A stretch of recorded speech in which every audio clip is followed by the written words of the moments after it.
I'm pretty sure it's like the worst. The 2 times you get most tired are 3 a.m. and 3 p.m. Oh, really? It's something like that. That sounds true for me in my Yeah, life. like typically, but it's interesting. I took this neuroscience class second to last semester, and yeah, it's kind of interesting because they did this study where they put everyone in like an underground like bunker kind of, but like For a scientific study? yeah, like but it was consensual, like they consented to it, but it was underground, or well, I don't know if it was underground, but it had no windows or like so you Okay. had no sense of day and night. And it was like a bunch of individual people, and basically they stayed there for like a few weeks, and then it was like everyone, they had no sense of time or anything. They just slept when they wanted to, ate when they wanted to. And some people like would their days turned into like 36-hour days instead of 24 hours. Well, Yeah, it's like so interesting. so they were sleeping They were sleeping like twice every 36 hours Yeah. for a full sleep. Yeah, exactly. So they would sleep from the point they would sleep, wake up, and then go to sleep again. That became 36 hours. And it's just I really have interesting. always been sleepy. I like to take lots of naps through the day. I think we talked about how my brother fired me. One of the reasons that, like, when I worked for him in his cabinet shop for a couple of weeks, I had to go outside and just crash in the car in the middle of the afternoon. Not crash, but like sleep in the car. Yeah. Because I got so exhausted. So that's part of why he fired you.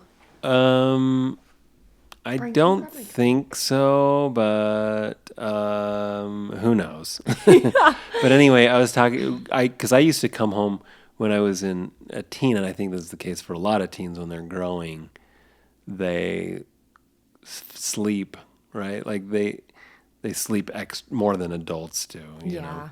And I would come home from school, and I would just lay down on the couch, and I would zonk out on the couch from right after school, and then I'd get up at like 11:30 at night, and then I would do homework for a couple hours, and then go back to sleep and zonk out until it was time to go to school again.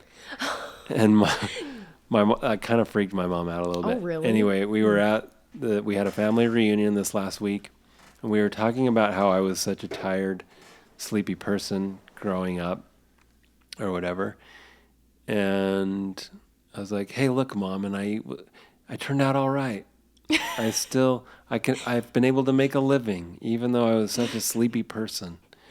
Maybe that's where I get it from, because I am so sleepy. I sleep like 10, 11 hours a night.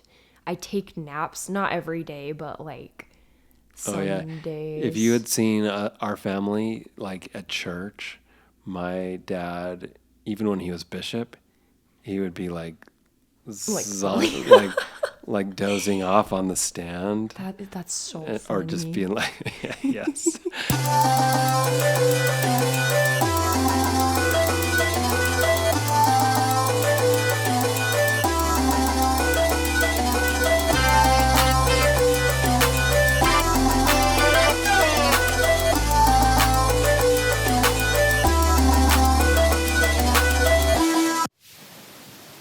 I would feel so much pressure to try to stay awake through people's talks and stuff. Maybe he did as well, but I just know that there were times when he was asleep on the stand. Yeah, I get it though. I am so sleepy. I just get so tired. Yeah. Just at certain times, and like I just need a certain amount of sleep to do the day, to get through the day. So, I mean, you can turn in your weaknesses into strengths. Yeah. I had to become an artist because I couldn't hold a job because I needed naps in the middle of the afternoon. Yeah, no, absolutely. Anyway, welcome to our podcast. Yeah, welcome. This is the Self-Help Hangover podcast, and we're going over chapters 3 and 4. Of "you are a badass." He makes me say it so he doesn't have to say it. That's right. I am leaving most of the swear words to Megan on this series of episodes. By the way, if you haven't read this book, you may or may not like it based on the language. Yeah. Some people, so Jen Sincero is the author, and in this book she is very, well, kind of conversational and humorous and sassy, Yeah. right? And also uses some swear words. I don't think she uses any like F words though. Wrong. She does? Yeah. What? I'm so 99% sure desensitized. that I just read some some F words. in here. Really? That is so bizarre.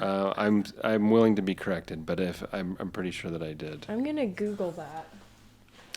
Okay, so while Megan's Googling whether or not there are F words in Your Bad Bum by Jen Sincero, we are going to talk about chapter 3 and 4. So the first thing she talks about in chapter 3 is yoga. There are F words in this book. Did Google I didn't just notice say that? Yeah, it says the. Oh wait, what? Wait. From here on. Wait. Well, this is AI overview, so I don't know if that's true. Yeah.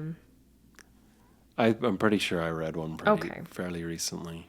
Well, anyways, yeah. But I'll If we make a come note. I'll across make a one- real note. I'll circle it 3 times If every next F time I word see will be one. circled. so that I can confirm that. Yeah, that's perfect. So yoga, Megan, you like yoga. I do. What did you think about Jen's basically comparing how she felt in yoga to the flip-flopping between freaking out in our heads and breathing into the now? Breathing into the now, yeah.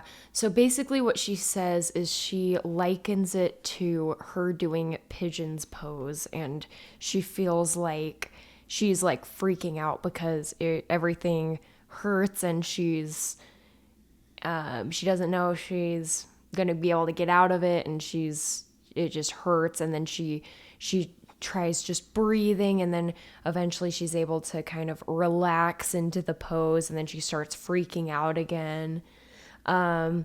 So yeah, it's an interesting, yoga, I think is pretty commonly used as a metaphor for life because, maybe that's dramatic, but like, No, I think that's true. yeah, just because of the breathing and the meditative state, and you're doing difficult things, but you're trying to breathe while you're doing them, and you're trying to control the breath while doing things that are difficult. So, and I think it is a good metaphor just because, yeah, through life we have to do difficult things, and using the breath is a very common coping mechanism for dealing with stress and dealing with hard feelings. It's something that I need to work on more because I'm just working on having the discipline to be like, okay, I need to do some deep breathing right now, because I've found that I will do it like while I'm teaching a yoga class or while I'm doing like yoga or something, and then when I'm dealing with hard emotions, I'm like, oh, I'm kind of like, yeah, that's not gonna work or something, but then when I do it in therapy, it does tend to work. So I'm trying to have the discipline to do it on my own now more often, just doing deep breathing. Okay.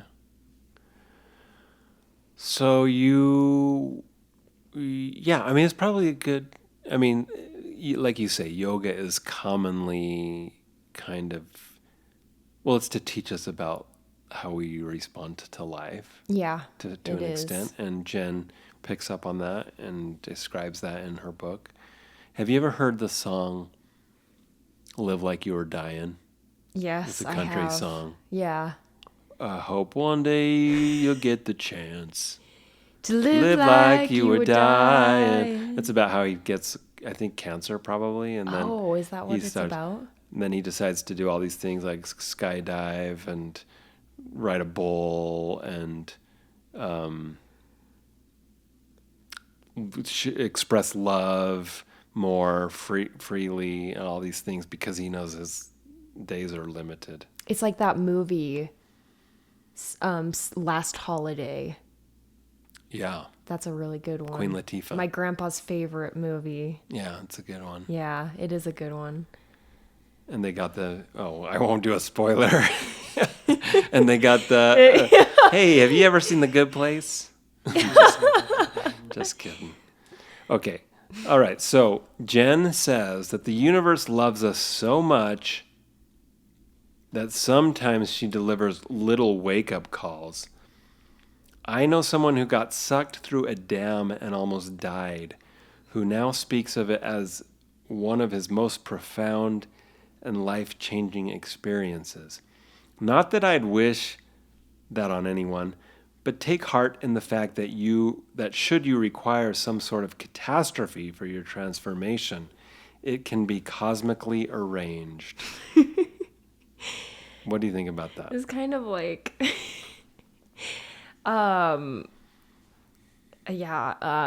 it's kind of like silly. But low key, I kind of get it.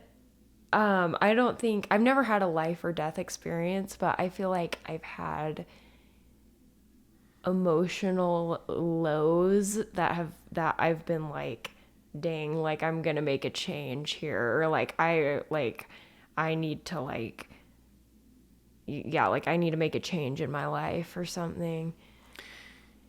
Yes, I think that here she's kind of preemptively making sense of tragedy for many people. I think that many of us make sense of our own tragedies and learn from them and feel like they turn us into better people, and that many of us experience tragedies that just don't make sense. Yeah. And so if you were in a place like that, if you had experienced a tragedy that is devastating and senseless, then that idea that maybe this was a universe engineered catastrophe for your transformation might land a little Insensitive. Yeah, or hollow. For example, 9/11. So many people were victims or affected by that. Yeah. So many families, right? If I were a family member of somebody who died in that terrorist attack, it might be hard for me to say that the universe engineered that devastation for my transformation. Oh yeah, I would not want to hear that if I had a family member die at all. I don't think I could ever view it that way ever if I had a family member die. Yeah, I remember you talking about how that's one of your greatest fears. One of my greatest fears, I mean, yeah. People have gone through some very tough stuff and learned to forgive and have made peace, or at least made sense, and have experienced growth from those things. And I think that's beautiful. I think that's wonderful. And I just wouldn't go as far as Jen goes here. Yeah. It feels just slightly trivializing some of the horrors that just happen. Yeah, some things just happen, and that's why it's hard for me to believe that everything happens for a reason, because some things happen that are just horrible, and I don't think that there was a reason for them to happen. Yeah, I mean, I agree with you. And that's kind of a weird place to, I don't know, like for a Mormon kid like me to arrive at that place. I think maybe it's because of the era that I live in. I would say that more of my contemporaries would agree with me on this, but I think we just feel a little bit more comfortable not having to make everything make sense. Yeah. So, on that note, how about this quote from her book? All the stuff we are so worried about creating and fixated on becoming is already here, right now. Is already right here, right now. All the stuff we're so worried about creating and fixated on becoming is already right here, right now. Yeah, I mean, I can see how that is kind of like could be helpful to visualize, like a helpful visualization, like everything's here. Maybe like a visualization for it, for if you think that something's like out of your reach. Again, like I don't think there's any scientific basis for that, obviously, but I also love that idea, just thinking the stuff that I want to do is around me. yeah. The stuff that the things that, all the materials, all the knowledge, it's around me. And I can tap into that. At the same time, I may not be, like she says, all the stuff that we're fixated on becoming is already here. And I just don't agree with that. Like, I have to grow into what I'm going to become. Yeah. So I can paint things right now that I couldn't have painted 25 years ago. Not because the paint wasn't available, but because I hadn't experienced what I've experienced. Yeah. You know what I'm saying? I do, yeah. And then also like the pipelines. It's easier for some people to end up a Hollywood movie producer based on the pipeline that they're in, right? Like Yeah, the infrastructure definitely. of so that kind of thing also is true. Like it's a lot harder to make a movie in, for example, the Democratic Republic of Congo. My friend Margaret Blair Young has tried to create infrastructure there so that people can make movies in that country better. Oh, wow. So, yes, I think, again, striking a medium here, a balance of knowing that everything is out there ready to go and that it may take some growth in me to make the most use of these things. Yeah.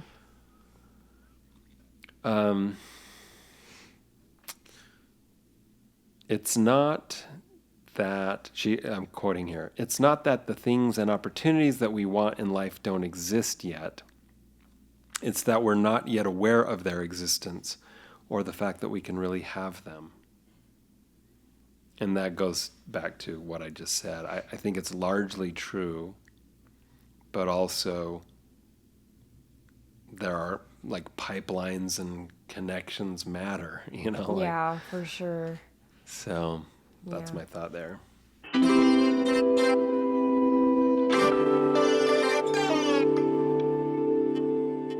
The way society thinks about family, love, and identity seems to be evolving faster than ever. In our hyper-connected world, these changes feel more urgent, and as we're seeing every day in the news, they're sparking backlash. I'm journalist Blair Hodges, and I'm inviting you to join me on a podcast journey called Relationscapes. I interview the best guides who can help us navigate the shifting terrain of relationships, exploring who we are and how we connect with each other. We're breaking down the silence and the taboo. Everyone's families can be recognized as valid. When you step away from the norm, it's going to influence the way that people treat you. It's creating empathy. Given that I can't solve every problem, here's a couple of things that I do want to get involved in. Our relationships aren't just personal, they're historical and cultural and political. And when we have a better map of all that territory, we won't just be reacting to all the change. We can actively help shape it. Join me on Relationscapes to find out how.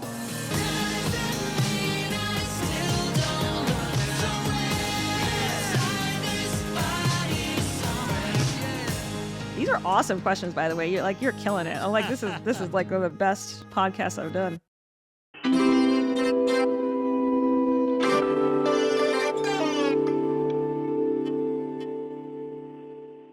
It's getting past your bedtime, It's right? way past my bedtime. I am so tired. Okay, well, let's do one more chapter here, The Big Snooze. Whoa. That's the title of the Speaking of. chapter. Speaking of.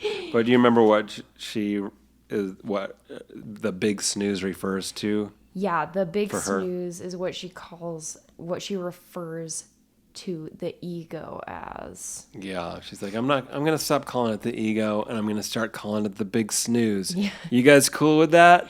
All right. Okay. Here we go. So, and BS for short. And BS, yeah. Right?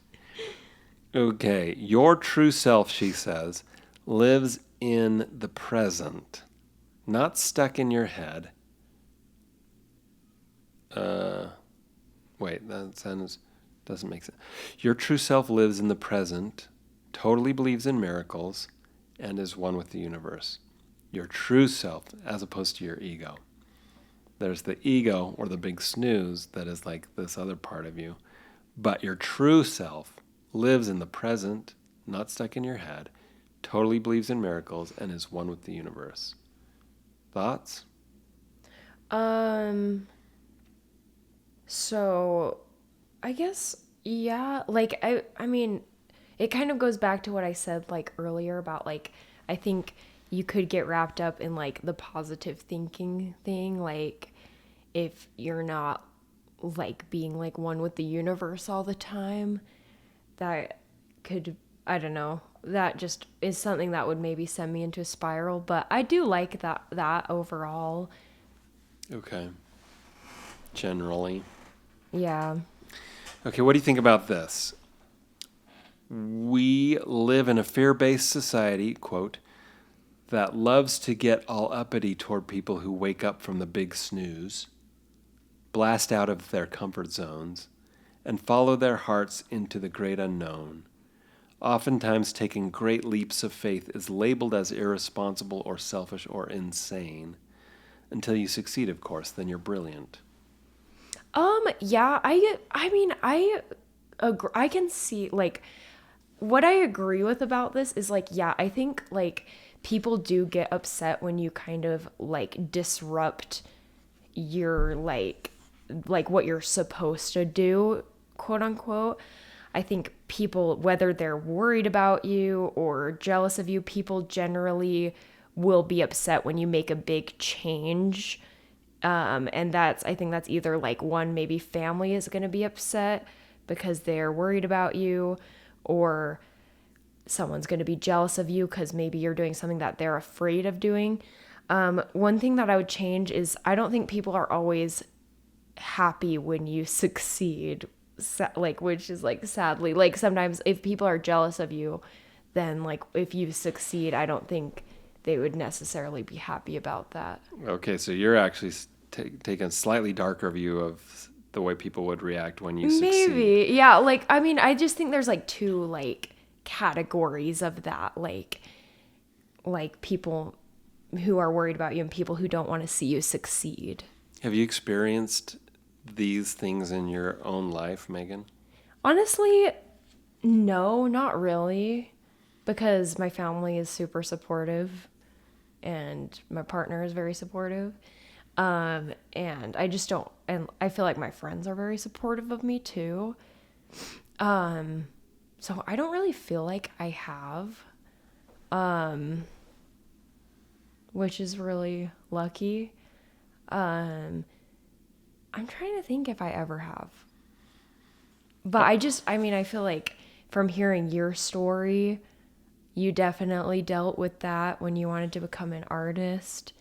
And I think it's pretty common, especially people who want to do unconventional jobs per se, like something in the arts or in like acting or something, or like Yeah. that's oftentimes like people aren't, especially like maybe parents sometimes aren't that supportive of that because they want you to have like a for sure stable job per se. Yeah. Like, so maybe that is more common of a situation than the jealousy thing, but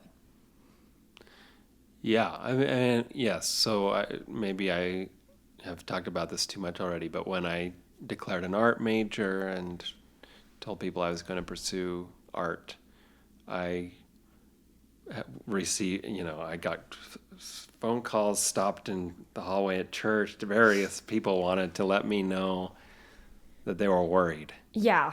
right? Yeah. Yeah. And I think that they were it was out of the goodness of their heart, right? Like they wanted my best, my welfare. They wanted the best for me and my future and my family. So I can appreciate that. I'm just trying to think about the jealousy thing. I think there might have been some jealousy in my life, or people just reacting poorly to when I've had success. And certainly I've felt feelings of jealousy when I've observed other artists have success. But I think I've learned over time to appreciate other and kind of celebrate the success of other people. And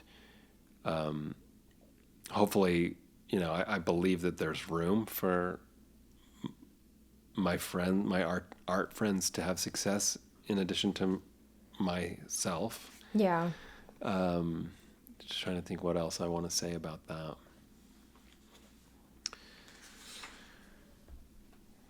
She says, watching somebody else totally go for it can be incredibly upsetting to the person who spent a lifetime building a solid case for why they themselves can't. Yeah. This is like kind of what I was like trying to say is like people who maybe can't get themselves to take the leap, or they might feel like jealousy, maybe if it's not like even super, but like it might not even be like super intense, but maybe like, dang, like I wish I was doing that. She says, quote, even though they're often doing it out of love and concern, having others smear the fear and worry all over you is the last thing you need when you're strengthening your superhero muscles to step out and take some risks. Yeah. That's why sometimes we talked about this on our other book, Think and Grow Rich, but sometimes it's best to keep your plans to yourself for like a little bit, or like, because sometimes people can just ruin the vibes. You know what else we talked about in Think and Grow Rich? What? He was hoping that we could make it against the law for people to be negative. Remember that? Yeah, he wanted it to be against the law to be negative. Yeah. Okay. The big snooze, she says, will do everything it can to stop you from changing and growing, especially since you're attempting to obliterate the very identity that you and everyone else has come to know as you. And then I wrote devil ? And I can't remember why I wrote that. Devil? Devil? Could it be Satan? I don't know. Why did I write that? Okay, she says, I have a client who decided to quit his ho-hum yet high-paying job to start his dream company from scratch. He had no idea where to start, what he wanted to do, or how he was going to pull it off. And regardless of the fact that he had a family that was counting on him, no guarantees, and even fewer leads, He quit his secure job and went for it because he was determined to create a life he loved. That's when the BS hit the fan. He got not one, but 2 flat tires after leaving a coaching session with me. His babysitter ran into his wife's car while driving his car. The water main under his kitchen exploded. And right before his first big deal went through, he got hit by a freaking bus. I'm pleased to report he's fine. But even with all those extremely convincing excuses to say, okay, fine, screw it, you win, he never gave up. Today he finds himself being his own boss, doing what he loves, traveling the world, negotiating multi-million-dollar deals, making a huge difference in his clients' lives, being creative, and setting an excellent example for his kids about living life on purpose. Thoughts? Yeah, this is like interesting. Yeah, I'm curious how many other people have experienced this, where if they take a big leap, that a bunch of bad things like happen to them. That's why I wrote devil. I just remember. Oh. Because, when we go to church and people will say, I tried to go to the temple today, but this bad thing happened, this bad thing happened, this bad thing happened. And I know it was the devil trying to stop me from going to the temple this week. And similar things have been said in the Amway business that I grew up in. I tried to do this and this and this. I was going to show the plan to 5 people, but that week my refrigerator broke and, all hell broke loose. And so I think it's very common to say that whenever we're about to do something great, we should expect bad things to happen because the devil's trying to stop us. Yeah. I mean, in a way, I'm like,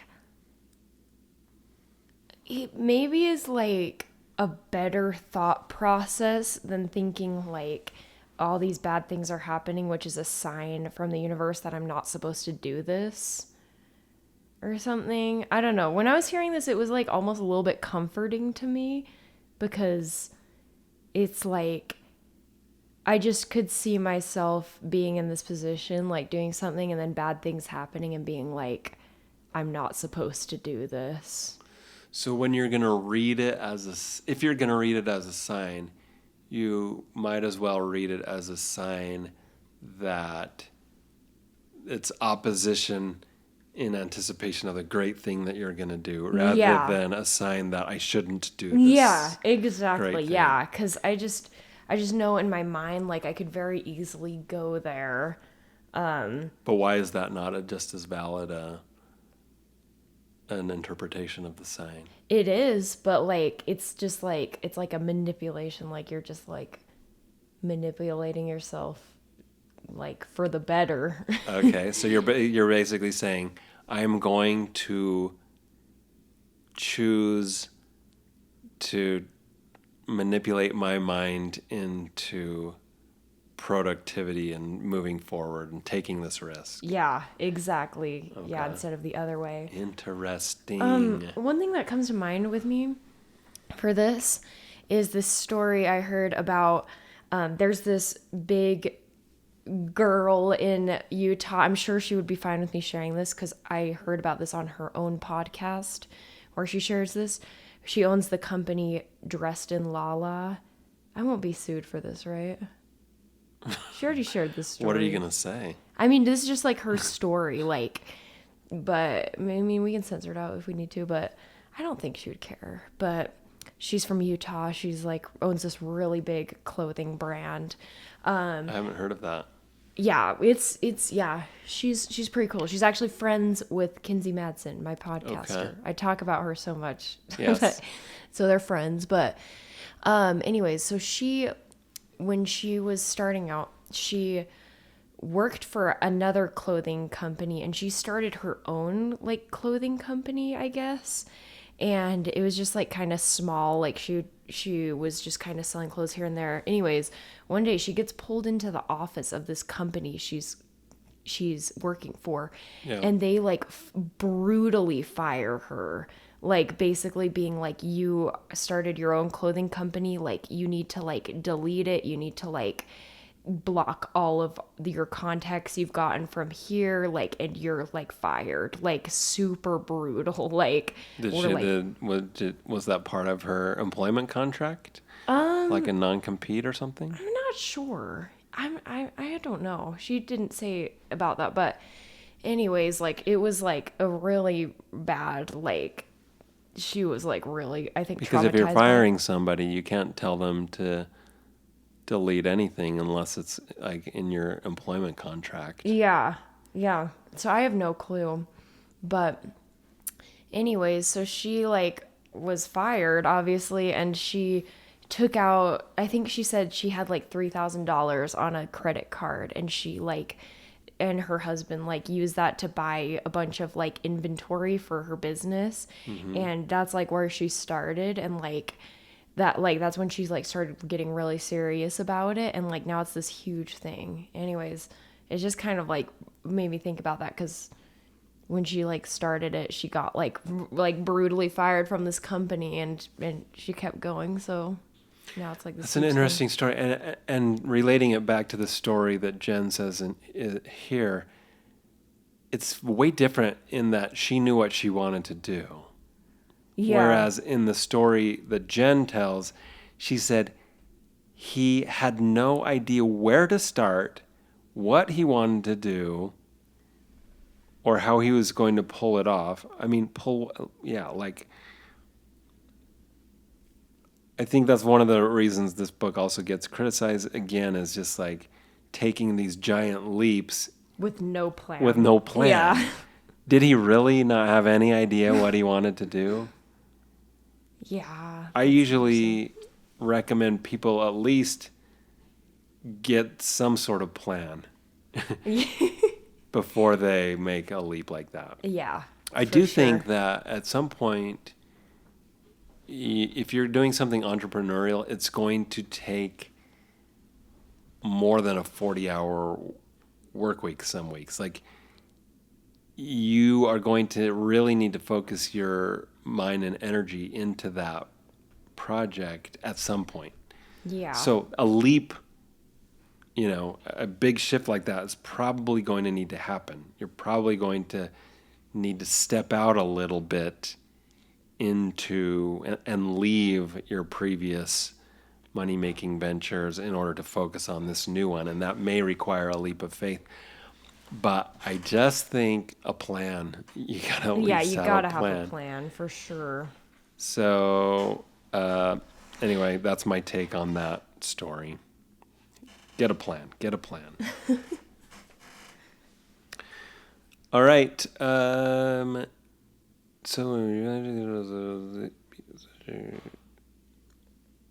Okay. So yes, exactly. So she even says, take it as a sign that you're moving in the right direction, which is what you talked about.